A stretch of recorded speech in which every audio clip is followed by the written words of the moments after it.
mio albergo era nel centro di Gerusalemme Est, lì dove lo Shabbat è vissuto e si ferma ogni tempo. Camminavo nelle strade come un saraceno perso, pieno di dubbi nel tormento, ero sballottato nel vento. Sotto sembianze umane l'angelo si presentò, lui messaggero del cielo, piano piano mi sussurrò. Parlava una lingua antica, parlava alla mia anima ferita. Mi disse: Mario, stai tranquillo, vivi in umiltà la tua vita. Segui il respiro del vento, annuncia la pace nel mondo, anche se pochi ascolteranno il tuo canto. Non preoccuparti, tu segui il tuo istinto. Sarò sempre al tuo fianco, in ogni ovunque se ce n'è bisogno. Sta per arrivare il giorno per l'umanità, un nuovo disegno.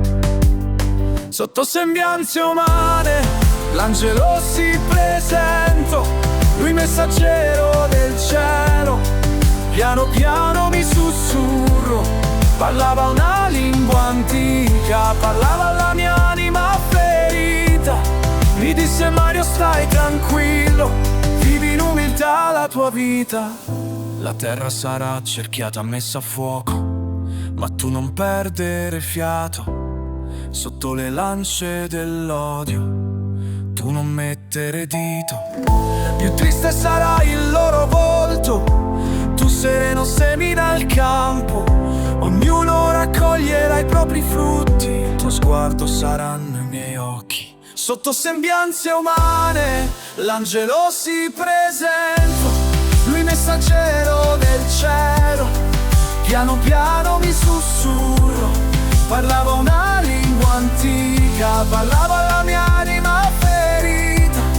Mi disse: Mario, stai tranquillo, vivi in umiltà la tua vita. Sarà l'inferno ad infiammare il loro cuore, le loro parole. A te basta restare in silenzio, io farò in modo che si innalzi il tuo canto.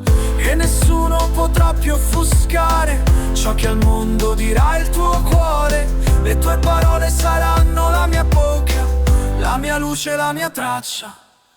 Sotto sembianze umane l'angelo si presentò, lui messaggero del cielo, piano piano mi sussurrò. Parlava una lingua antica, parlava alla mia anima ferita. Mi disse: Mario, stai tranquillo, vivi in umiltà la tua vita.